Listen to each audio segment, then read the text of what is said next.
4월 첫 주일 우리 사무예배에 참여하신 모든 우리 성도들을 위해 하나님께서 복 주시고 지켜주시고 은혜와 평강 주시기를 주님의 이름으로 축원합니다.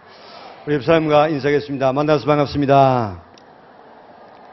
다시 한번 더요. 하나님은 당신을 축복하십니다. 한 번 더요. God bless you. 우리 마지막 우리 매월 첫 주일 날에는 제가 양산에 가지 않고 이게 본당에서 같이 예배를 드립니다. 여기에 새가족 또 청년부 또 식당 여러 번에 한번 가볼 그런 일들이 있어가지고 가지 못하는데 우리 양산에서도 예배 잘 들으시기를 바랍니다. 그리고 오늘 오후 예배는 우리 여기에 찬양 경영대가 있기 때문에 양산도 참여하기 때문에 거기서 예배 드리지 않고 이 본당에 와서 다 함께 예배 잘 들으시기를 바랍니다. 우리 양산 식구들에게 인사 한번 할까요? 양산 식구들 사랑합니다. 사랑합니다. 예, 거기서 열심히 예배 드리시기를 바랍니다. 지난달 25일 정동 제1교회에서 감리교 원로 장로회가 주최하는 제1회 신앙의 명문가상을 시상하게 되어졌습니다. 감리교에서 대를 이어 신앙을 지켜온 21가정을 선정했는데 그 선정 기준이 뭐냐? 온 가족이 주의를 잘 지키는가? 매일 가정 예배를 드리는가? 성경을 매일 읽고 묵상을 하는가? 그리고 정직하고 바르게 사는 법을 가르치고 실천하고 있는가? 이런 13가지 항목을 기준으로 신앙의 명문가를 선정했습니다. 21가정 가운데 이 필룡 장로님 가정이 명문가정, 신앙의 명문가정으로 선정이 되어졌는데 그렇게 되기까지는 조모인 윤원순 권사님의 역량입니다. 윤원순 권사님이 젊었을 때에 마을에 부흥회가 있었습니다. 그래서 가서 은혜를 받고 예수님을 믿었습니다. 그리고 바로 자기의 아들 내외를 예수 믿게 했습니다. 그러니까 집안이 난리가 났습니다. 우리 양반 집안에 무슨 예수냐고 그래가지고 막 핍박이 일어나니까 있을 수가 없어가지고 고향을 떠났습니다. 그러나 남다른 열정으로 믿음 생활을 해서 손자인 이필룡 장로가 상을 받게 되었는데 6대에 걸쳐서 49명이 독실한 신앙의 가정을 이루었습니다. 1명의 목사님, 6명의 장로님, 9명의 권사님을 배출했습니다.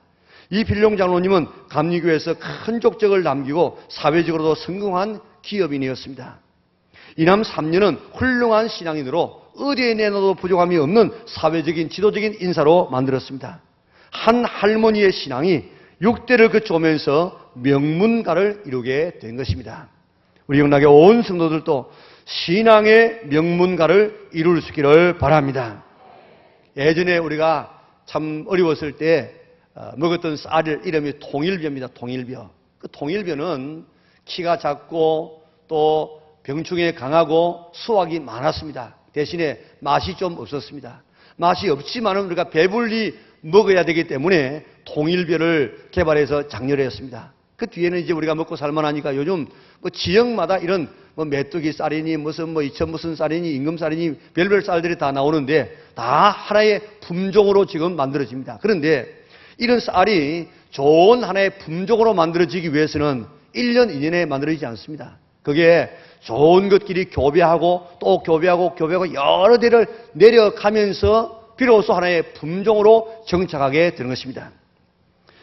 신앙도 마찬가지입니다. 명문가도 하루아침에 이루어지는 것이 아니지만은 3, 4대를 거쳐가면서 신앙이 좋은 전통을 가지고 신앙의 명문가를 이루어가게 되어지는데 우리 영락에 있는 온 성도들은 우리 윗대의 신앙생활을 했다든지 아니면 내가 신앙의 일대라든지 하여튼 어느 시점을 기준으로 해서든지 신앙생활 잘해서 신앙의 명문가를 이루어갈 수 있는 우리 영락의 온 성도들 될 수 있기를 바랍니다.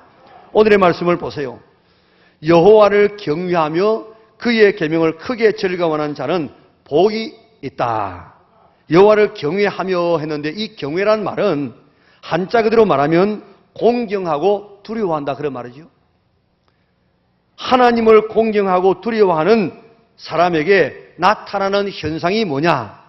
그의 계명을 크게 즐거워하는 것입니다.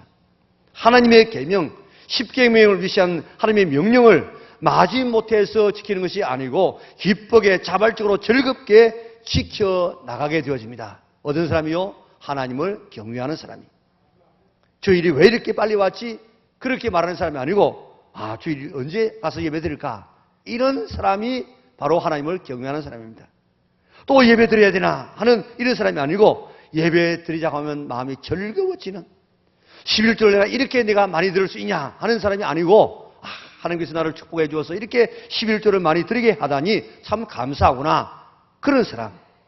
또 전도하느냐 억지로 전도하는 사람이 아니라 복음을 가지고 있는 내가 감사하고 또 하나님과 동역자가 되어져서 생명을 살리는 이 중요한 이 대단한 일에 내가 동참하는 것을 감사하게 여기는 사람. 억지를 기도하는 사람이 아니라 하나님과 교제하는 것이 정말 기뻐지고 시간 가는 줄 모르고 그렇게 주님 앞에 기도하는 그런 사람. 억지로 봉사하는 사람이 아니고 하나님에게 사람에게 눈도장되는 사람이 아니고 정말 기쁨과 감사하는 마음으로 봉사하는 사람. 이런 사람이 바로 하나님을 경외하는 사람인 것입니다. 하나님을 경외하면 하나님의 명령이 기뻐집니다. 부담스럽지 않습니다. 하나님에게 순종하는 것이 즐겁습니다. 그리고 하나님 앞에 봉사하는 것이 자발적이 되어집니다. 이것이 하나님을 경외하는 자에게 나타나는 첫 번째 반응입니다. 하나님을 경외하는 자에게 나타나는 두 번째 현상은 2절을 보면요. 그의 후손이 땅에서 강성하며 정직한 자들의 후손에게 복이 있으리로다. 여호와를 경외하는 자의 다른 표현이 뭐라고 나옵니까? 정직한 자라고 나온다고요. 여호와를 경외하면 정직한 자가 될 수밖에 없어요. 그 전능하신 하나님이 그 지혜가 충만한 분이 어디든지 계시는 편지하신 하나님이 계시는데 그 앞에서 우리가 어떻게 하나님을 속일 수가 있으며 그 하나님이 보시는 앞에서 다른 사람을 어떻게 속일 수 있습니까? 자연적으로 정직할 수밖에 없는 것입니다. 아나니아와 삽비라가 자기의 땅을 팔았습니다. 그리고 땅값 얼마를 감추어 두고 얼마를 가지고 와서 이것이 땅값입니다 하고 내어놓았을 때 하나님께서는 베드로에게 지혜를 주셔서 그를 보게 만들었습니다. 그래서 땅값 한 것이 이것뿐이냐? 그럴 때 예, 이것뿐입니다. 어떻게 네가 사탄이 가득하여서 그 하나님을 성령님을 속이고 이렇게 거짓말을 하느냐? 그랬습니다. 하나님을 경외하지 않았기 때문에 그는 하나님을 속일 수가 있었습니다. 하나님은 진실하신 분입니다. 그렇기 때문에 하나님을 경외하면 그분 앞에 정직할 수밖에 없는 것입니다. 하나님과 사람에게 정직하게 되어집니다.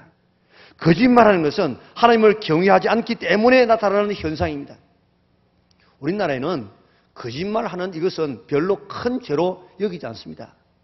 어떤 잘못한 행위를 한 그것을 죄로 여기고 그 죄를 지었지만은 지었다고 안 지었다고 하는 그 말, 그런 별로 거짓말을 갖다 죄로 여기지 않아요. 그런데 이 서구 사회에서는 죄를 지은 그것도 잘못한 일이지만은 그러나 죄 지은 그보다 더 큰 죄는 그 죄를 안 지었다고 하는 거짓말을 더 큰 죄로 여기는 것입니다. 거짓말하는 것은 이렇게 하나님을 경외하지 않는 현상이기 때문에 모든 거짓말하는 자는 불과 유황으로 타는 못에 참여하리라. 그렇게 성경은 이 거짓말하는 죄의 그 심각성을 말하고 있습니다. 우리는 애들한테 수시로 얘기하지 않습니까? 엄마 없다고 해라. 그렇게 하면 그저 전화가 오면은 애들이 그걸 다 알고 거짓말 하는 거예요. 그러면 또 그 애가 또 커가지고 또 엄마가 되면 또 엄마 없다고 해라. 그걸 아주 아무런 양심에 가책받지 않고 하지 않습니까? 하나님을 경외하는 자는 하나님의 계명, 하나님 말씀을 크게 즐거워하여 지킵니다. 순종합니다. 귀찮아하지 않습니다. 미루지 않습니다. 불평하지 않습니다. 불순종하지 않습니다. 더 나아가서 하나님을 경외하는 자는 정직합니다. 진실합니다. 하나님과 사람 앞에 정직합니다. 진실합니다. 도산한 장호 선생은 이야기했습니다. 꿈에라도 하나님 앞에 거짓말하는 것을 회개하라고 이야기했습니다. 오늘 하나님 앞에 진실하려고 애쓰는 우리 성도들 될 수 있기를 바랍니다. 그 사람이 어떤 사람이냐? 하나님을 경외하는 사람입니다. 이런 자가 복을 받게 되어지는데 시편 112편에는 8가지의 복을 이야기하고 있습니다. 하나님을 잘 경외하는 자는 절절마다 지금 다 한 가지씩 복을 지금 이야기하고 있지 않습니까? 어떤 절에는 좀 더 나누면 2개의 복이 나옵니다. 한 가지씩만 이야기한다고 할지라도 2절에 보니까 그 후손이 강성하고 복을 받는다 그랬습니다. 이 땅에서 강성하고 복을 받는다고 했습니다. 3절에 보니까 이것도 2개 나눌 수 있죠. 부와 재물이 그 집에 가득하다고 얘기했습니다. 그리고 4절에 보니까 안 되는 것 같은데 저 집은 넘어질 것 같은데 또 일어서요. 잘 되어져요. 그리고 5절에 보니까 모든 일이 잘 되어집니다. 6절에 보니까 영원히 흔들리지 아니하고 기념되어지는 인생이 되어집니다. 7절에 보니까 두려움 없는 인생을 살아갈 수 있습니다. 8절에 보니까 대적이 보응받는 모습을 바라보게 되어집니다. 9절을 바라보면 모든 사람에게 영광과 존경을 얻게 되어집니다. 하나님을 경외하는 자에게 약속된 축복을 보면요, 이거는 뭐 세상 사람들이 말하는 5복이 아니고 이 8복이에요. 8복. 세상 사람들이 바라는 모든 축복들이 그 안에 다 들어있고 그것보다도 더 놀라운 축복들이 들어있습니다. 그런데 그 가운데서 첫 번째 복이 뭐냐? 그 후손이 땅에서 강성하고 복을 받는 것이라고 이야기했습니다. 하나님을 경외하는 자에게 하나님께서 주시는 첫 번째 복이 뭐냐? 후손이 땅에서 강성하는 복을 주신다는 것입니다. 땅에서, 세상에서 이런 복 저런 복을 우리가 받을 수 있지만은 자녀가 잘 되는 것이 최고의 복입니다. 세상의 모든 복을 다 가져도 자녀가 안 되는 이 복은 참 우리에게 기쁨이 될 수 없습니다. 하나님 잘 경외해서 후손이 복을 받고 날이 갈수록 이 가압이 아들 때보다 손자 때에, 손자 때보다도 그 위에 계속해서 가정이 이렇게 번성해지는 이런 명문 가정을 이루어갈 수 있는 성도들 되시기를 바랍니다. 여기에 강성이라는 깃보르는 용사, 또 힘센 자, 빼어난 자, 영글, 장사, 권세자, 심지어 전능자 그런 뜻이 있습니다. 여호와를 경외하면 자신이 복을 받을 뿐만 아니라 자녀들에게 후손들이 용사가 되어지고 영글이 되어지고 빼어난 자가 되어지고 이 땅에서 큰 강대한 자가 명문 가정으로 이루어 나간다는 것입니다. 부모의 최대의 관심과 소원이 뭡니까? 자녀 잘 되는 것입니다. 여러분들 부모가 자녀를 향한 이런 이 본능들을 주었기 때문에 짐승들도 새끼를 잘 키우지 않습니까? 그런데 그것보다도 훨씬 더 우리 인간은 더 자녀 사랑에 대한 마음이 있습니다. 사람의 마음속에는 온 가지 소원, 어머니의 마음속에는 오직 한 가지라고 우리가 노래하고 있는데 그가 오직 한 가지가 뭡니까? 자식 잘 되는 것입니다. 자식 잘 되는 일이라고 하면은 기러기 아빠가 되기도 합니다. 위장 전입을 하기도 합니다. 종교를 바꾸기도 합니다. 온갖 수모를 다 당하면서라도 콩나물 장사를 했었어라도 자녀에게 공부를 시켜서 훌륭한 자녀 만들기를 바라는 것이 부모의 마음입니다. 나는 못 먹고 나는 못 입고 나는 못 배워도 자식만은 잘 되기를 바라는 그 마음. 이 세상에서 어느 사랑이 시기하지 않은 사랑이 어디 있습니까? 시기하지 않는 사랑은 부모의 사랑밖에 없습니다. 저 자식이 내보다 잘 돼가네. 좀 발라버려야지. 이런 부모가 있습니까? 자기보다도 자식이 더 잘생겼네. 더 잘 되려는 것을 더 보면 더 기뻐하는 것이 부모의 마음 아닙니까? 그런데 자녀 잘 되는 비결이 있습니다. 그게 뭡니까? 하나님을 경외하며 그의 계명을 크게 즐거워하고 정직하게 살게 되어지면 하나님께서 이런 후손의 축복을 주마고 약속해 주었습니다. 우리 이렇게 하나님을 경외하여서 이 땅에서 하나님 말씀대로 잘 살고 정직하게 살아서 정말 하나님께서 약속하신 우리의 후대가 되어 복을 받는 아름다운 가정들 될 수 있기를 바랍니다. 출애굽기 10장 6절에 보니까 10계명 가운데서 나를 사랑하고 내 계명을 지키는 자에게는 몇 대까지요? 1000대까지 은혜를 베풀어 주신다고 했습니다. 그러나 내 말씀을 지키지 아니하고 우상을 섬기는 자에게는 몇 대까지 저주한다고요? 자손 3, 4대까지. 자손 3, 4대면 완전히 망해버립니다. 그런 이 저주를 준다는 것입니다. 오늘 신앙생활은 나에게서 끝나는 것이 아니고 자녀들에게로 그대로 영향을 끼치게 되어지는데 내가 신앙생활 잘하면 1000대까지 자녀들에게 축복을 물려주게 됩니다. 내가 신앙생활 잘 못하게 되어지면 자녀 3, 4대까지 저주를 물려주게 되어집니다. 부모의 책임이 얼마나 크다는 사실을 우리에게 이야기하고 있지 않습니까? 내 자녀가 다른 자녀보다도 더 잘 되기를 바라고 있지 않습니까? 그런데 내라고 하는 부모 잘못 만나가지고 만약에 이 땅에서 당해도 되지 않을 그런 어려움을 당하고 있다고 하면 부모의 마음이 얼마나 아픕니까?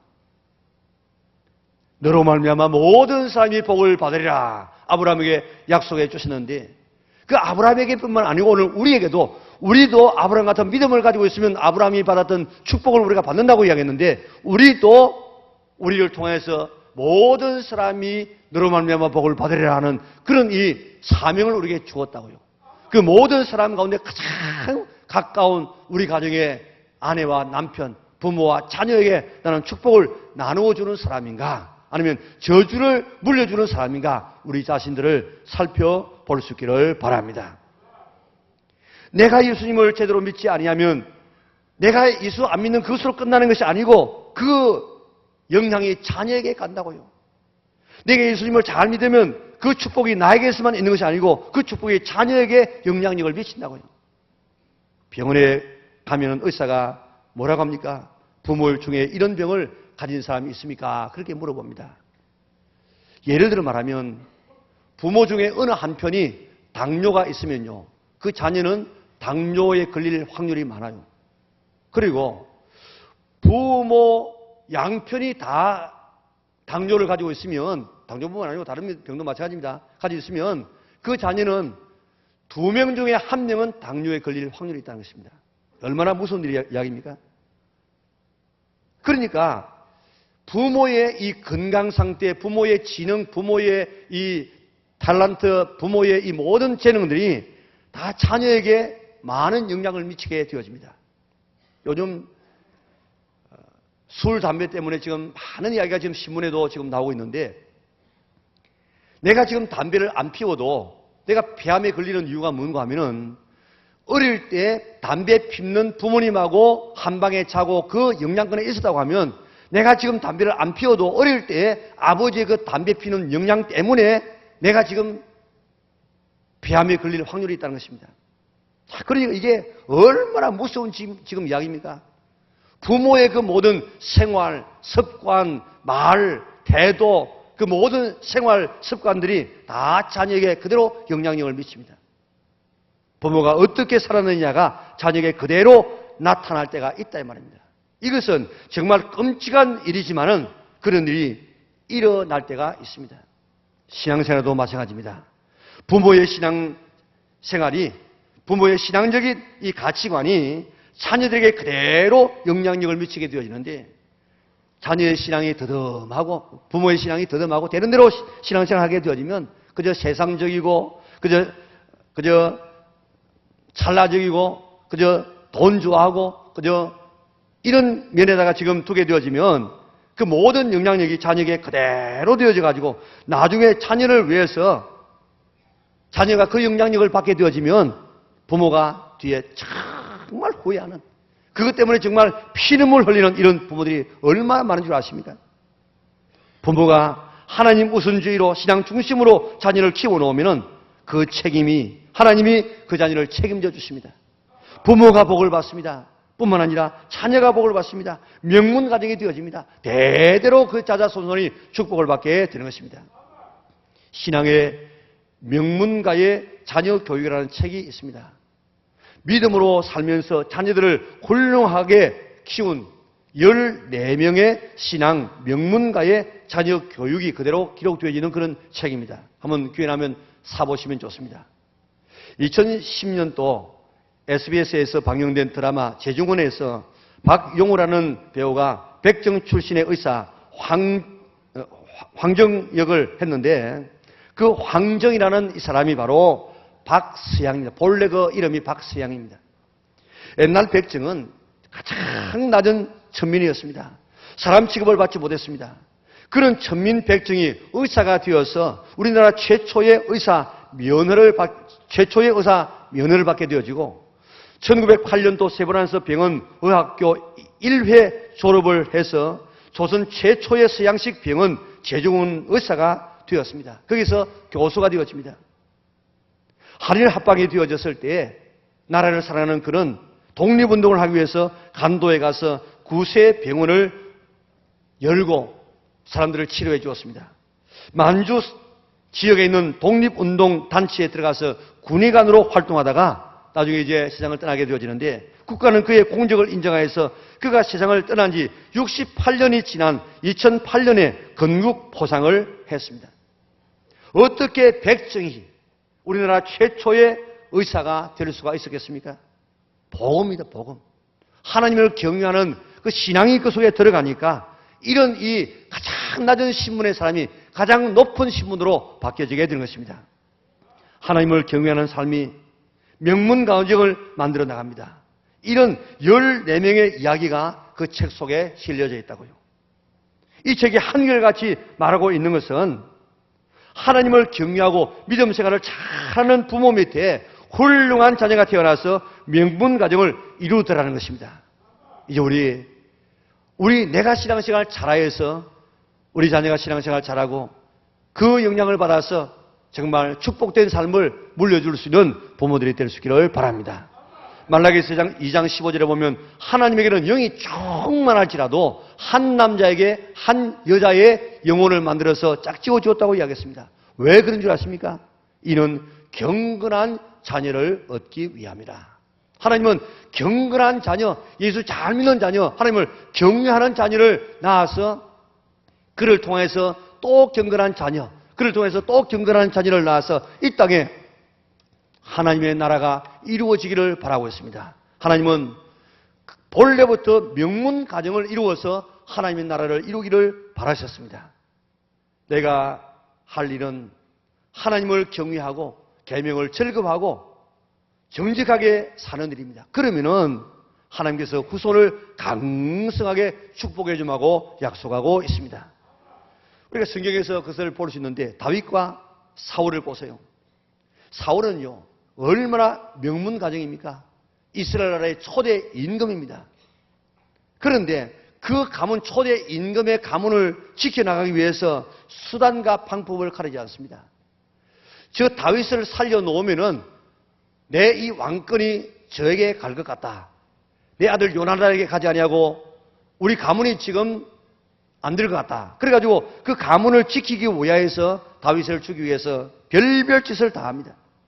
하나님 말씀에 불순종합니다. 제사장을 막 죽입니다. 그리고 점쟁이를 찾아가서 자기 앞날을 묻습니다. 하나님을 떠납니다. 하나님이 또 그를 버립니다. 그럴 때 그의 가문은 단 한순간에 끝납니다. 그의 자녀들 다 전쟁에서 죽습니다. 그의 손자들까지 찾아내가지고 목매달아 죽이지 않습니까? 그러나 다윗 보세요. 하나님을 경외했습니다. 그의 계명을 크게 즐거워해서 하나님 말씀에 어쩔 줄을 몰랍니다. 그런 하나님 앞에 정직했습니다. 그래서 여러분들 성경을 보면요. 이스라엘 남북의 왕들을 지금 재는 잣대가 두 개입니다. 하나는 북쪽의 여로보암, 이 사람은 여로보암 같이 이렇게 나쁜 짓 했다. 또 유대 나라의 이런 왕들은 이 왕은 다윗과 같이 정직하게 행했다. 다윗과 같이 정직하지 않았다. 모든 왕들의 그 정직을 신앙을 재는 잣대가 바로 다윗이었다고요. 그리고 하나님을 사랑하는 마음으로 하나님의 집을 지으려고 했습니다. 자, 그럴 때 하나님께서는 뭐라고 이야기했습니까? 하나님께서 내가 네 집을 지어주겠다. 하나님께서 다윗의 가문을 세워주겠다고 했습니다. 그래서 다윗의 가문을 하나님께서 세워주니까 다윗 왕가가 견고해지고 그리고 결국 그의 가문 속에서 예수님이 태어나지 않습니까? 지금도 다윗의 별을 국기에 새겨놓고 다윗과 같은 그런 메시아가 와서 자기들을 다스려 주기를 바라고 있습니다. 이와 같이 하나님 경외하고 말씀대로 살고 정직하면 그 가문을 하나님께서 세워주시고 아무리 좋은 가문이라고 할지라도 하나님 경외하지 아니하고 그리고 말씀을 대로 살지 아니하고 정직하지 아니하면 하나님께서 그 가문을 버린다고요. 신앙의 명문가를 만들어가는 것은 어렵지 않습니다. 하나님을 경외하여 그 말씀을 즐거워 지키고 또 순종하고 하나님과 사람 앞에서 정직하게 살아가면 하나님께서 그 가문을 명문가로 만들어주마고 약속했는데 그렇게 살아서 그런 축복을 받는 우리 영락의 온 성도들 될 수 있기를 바랍니다. 지난해 췌장암으로 시장을 떠났던 강영호 박사 우리가 잘 알지 않습니까?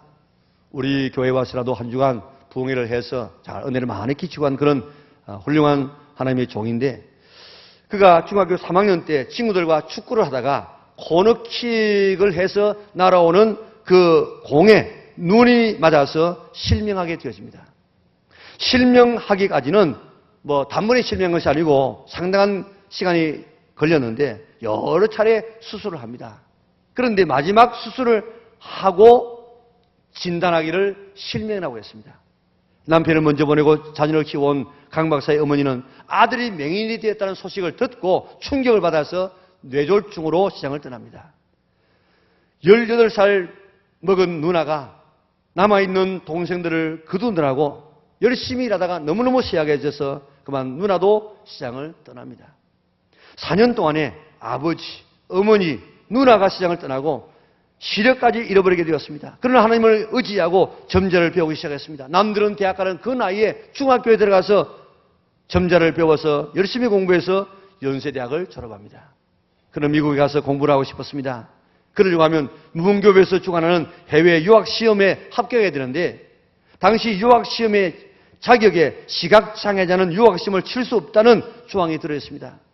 이 불평등 조약을 없애달라고 문교부 장관에게 청원했지만은 그는 도저히 이루어질 수 없는 일이었습니다. 그러나 그는 하나님 앞에 기도하고 연세대 총장 박대선 목사님에게 추천을 받아서 당시 문교부 장관이었던 민관식 장관에게 이 불평등 조약을 좀 삭제해달라고 그렇게 건의를 했더니 민 장관이 그를 삭제해 주었습니다. 그래서 시험을 치고 합격해서 유학길에 올랐습니다. 자기를 가르치던 그 선생님인 사람과 결혼해서 아름다운 그런 아내를 얻었습니다. 미국에서 유학한 지 4년 만에 피츠버그 대학에서 박사학위를 받았습니다. 한국에 들어와서 최초의 맹인 박사가 되어서 시각장애인의 희망이 되어지고 강의하는 교수가 되려고 마음이 부풀렸는데 지금 맹인에 대한 편견이 있는데 그 당시만 해도 얼마나 많은 편견이 있었습니까? 그래 대학에서 받아주겠습니까? 그래서 받아주지 않았습니다. 돌아갈 길이 열리지 않습니다. 박사학위를 받기 3주 전에 피츠버그 대학 클로지어 교수가 피츠버그 대학의 부총장과 학장, 교수 한 10여 명을 자기 집으로 초대해서 식사를 하는 중에 강 박사 가정도 다 초청해서 함께 식사를 하게 되었습니다.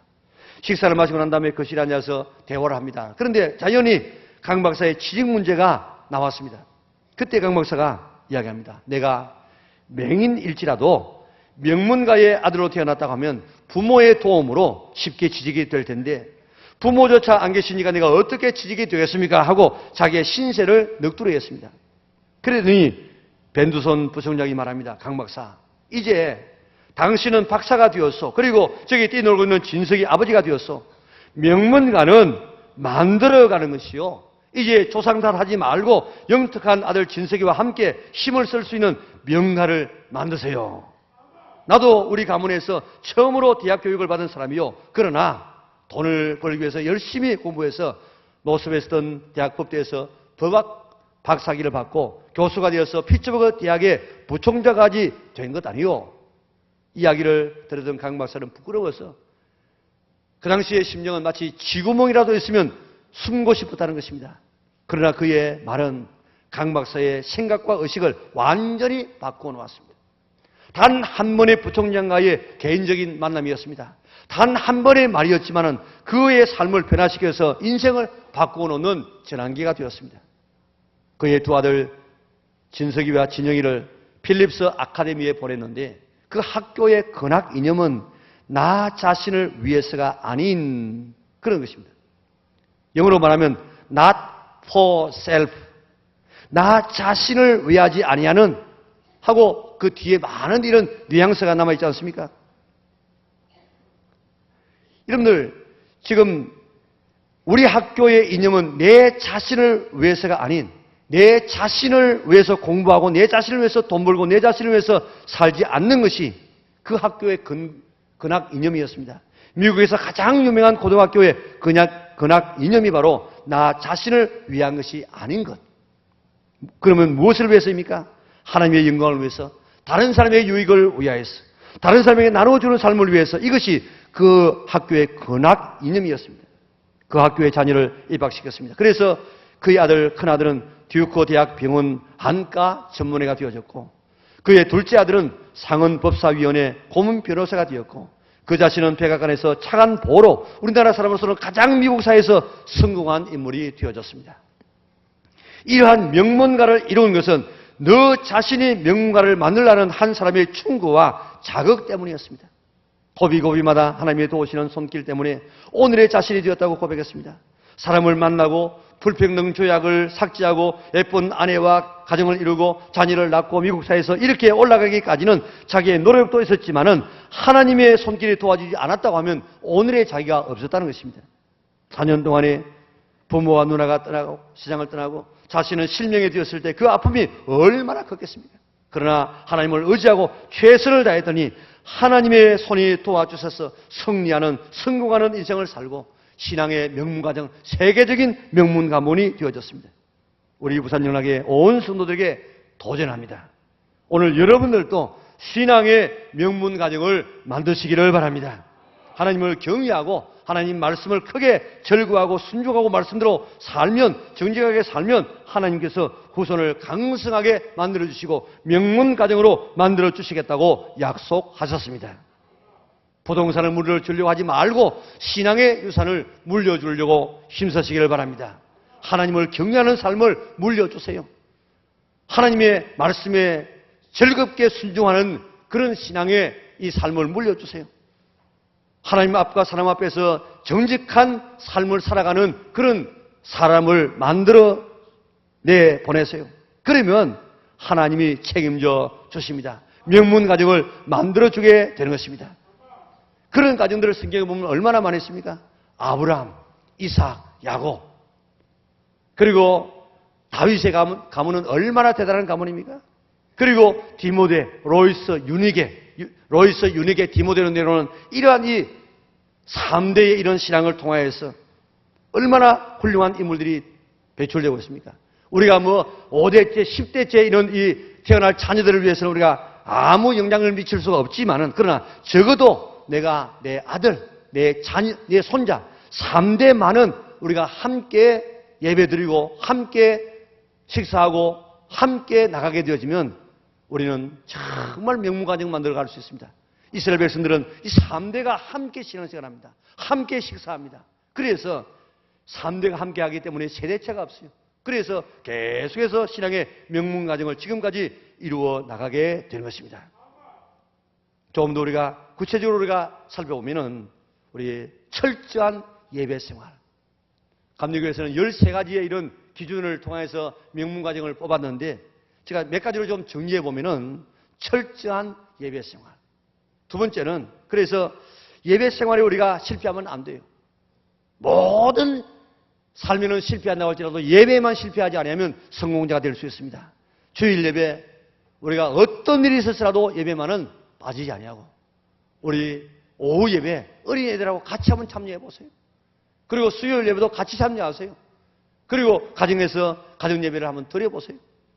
그리고 이렇게 철저한 말씀 생활.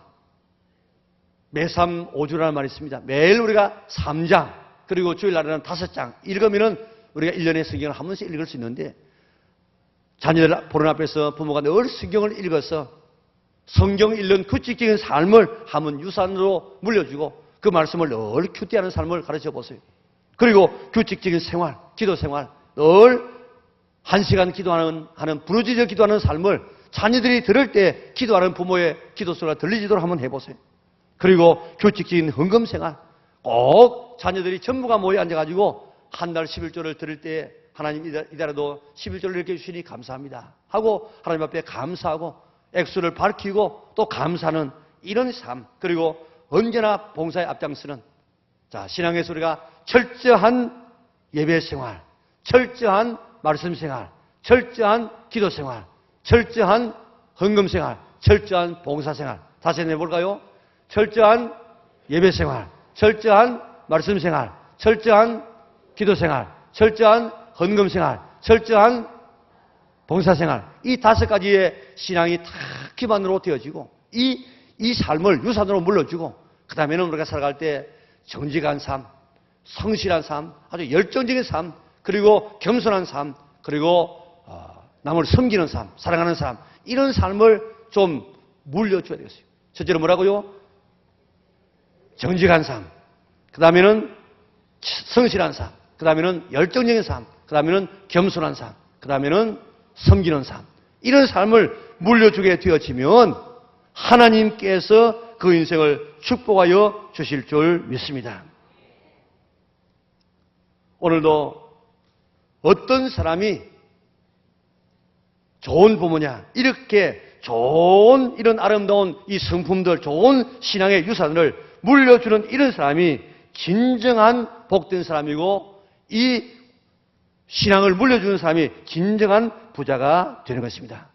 세상에는 어떤 사람이 부자가 되는 줄 아십니까? 저 사람은 어떻게 부자가 되었는가? 그 사람의 삶의 철학이라든지 삶의 좌우명이라든지 이런 것을 보고 책을 보고 자꾸 읽어서 그 사람 하는 대로 해가려고 닮아가려고 노력하는 그 사람이 바로 부자가 되어집니다. 부자, 도둑놈들, 남 덩치가 좀 먹는 사람, 이렇게 부자를 비판하는 사람들은 절대로 부자가 못 됩니다. 오늘도 명문 가정을 이룬 사람들을 가만히 바라보면서 저 사람은 저렇게 하니까 명문 가정이 되었구나. 그렇게 해가지고 그 사람 닮아가려고 하는 사람은 명문 가정이 될 수 있어요. 록펠러 가정 보세요. 10가지의 그런 가훈이 있지 않습니까? 그걸 갖다가 비판하지 말고 나도 그렇게 하려고 하면은 나도 그런 가문을 만들어갈 수 있다고요. 오늘 이렇게 늘 다른 명문 가정을 닮아가려고 노력할 수 있는 우리 영락의 온 성도들 될 수 있기를 바랍니다. 자식은 부모의 모습을 보고 배웁니다. 지금 내가 신앙생활하는 모습, 내가 살아가는 그 모습을 자녀가 보고 그대로 해도 되겠습니까? 내가 지금 신앙생활하는 이 모습을 자녀들이 보고 내가 예배 생활, 내가 교회 섬기는 생활, 헌금하는 생활, 기도하는 생활, 성경 읽는 생활, 이런 생활을 보고 그대로 자녀가 따라해도 되겠습니까? 따라해도 될 만큼 우리가 하나님을 경외하고 말씀대로 살아갈 수 있기를 바랍니다. 자녀는 그대로 바라봅니다. 어느 부모가 이제 자기가 어릴 때 자기 아버지가 자기 아내를, 자기 어머니를 너무너무 때리는 모습을 바라봤어요. 그래서 그저 정말 나는 이제 결혼하면 저는 아버지를 안 닮아야지. 그래가지고 생활을 했답니다. 그래가지고 결혼을 했답니다. 사랑하려고 했답니다. 그런데 어느 날 보니까 자기가 아내를 때리고 있더랍니다. 꼭 아버지처럼. 닮아간다고요. 아버지가 술 먹어가지고 지금도 공포의 분위기에 있는 가정이 얼마나 많습니까? 어떤 가정은요, 아버지가 술 먹고 오면 전부 옥상에 자는 밤에, 옥상에 올라가서 잠을 자야 돼요. 그렇게 되어 있는, 그렇게 잠을 잔 자녀가 나중에 크면 어떻게 되겠습니까? 아버지의 모습을 닮아간다. 나는 안 그래야지 하는데 닮아간다고요. 오늘 내가 생활하고 있는 이 모든 신앙의 삶과 이 삶을 내 자녀가 그대로 닮아도 되겠습니까? 오늘 그대로 지금 담게되어지면 얼마나 그 결과가 무서운 결과가 오겠습니까? 이제 내가 하나님을 잘 경외하고 말씀대로 기쁘게 순종하고 우리가 정직하게 살아서 우리 자녀들에게 좋은 신앙의 모습을 물려주므로 하나님께서 후손을 크게 축복하여서 이 땅에서 아름다운 명문 가정을 이루어갈 수 있는 우리 군에게 온 성도들 될 수 있기를 주님의 이름으로 축원합니다. 사랑하신 아버지 하나님 감사합니다.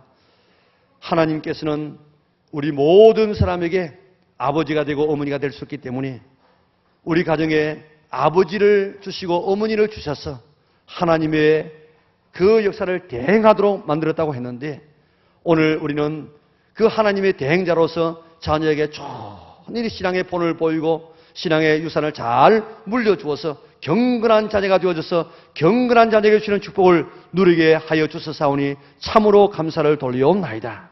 이제 우리가 경건한 부모가 되어져서 경건한 본을 보이고 경건한 삶을 살아서 경건한 자녀를 배출하여서 훌륭한 명문 가정을 이루어갈 수 있는 제들 되게 축복하여 주시기를 원하옵나이다. 오 사랑 많으신 아버지 하나님, 오늘 내가 지금 살아가고 있는 이 모습을 바라보면서 내가 정말 자녀들에게 그대로 본을 보여도 될 만한 삶을 살고 있는가? 오늘 우리 자신을 돌아보게 하여 주시고 나를 통해서 내 자녀가 복을 받기도 하고 복을 받지 못하기도 하는데 나를 통해서 정말 복을 나눠주는 그런 부모가 되고 있는가? 자신에게 저주를 물려주는 부모는 아닌가? 자신을 철저하게 오늘도 깨닫고 자녀에게 좋은 본을 보여줄 수 있는 아름다운 신앙의 유산을 물려주는 부모가 될 수 있도록 우리를 축복하여 주시옵소서. 그래서 태어나는 자녀들마다 자라나는 자녀들마다 경건하게 자라서 하나님 앞에 훌륭한 축복을 받고 명문 가정으로 대대로 주님을 섬길 수 있는 아름다운 하나님의 자녀들 되게 하여 주시옵소서. 예수님의 거룩하신 이름으로 기도드리옵나이다. 아멘.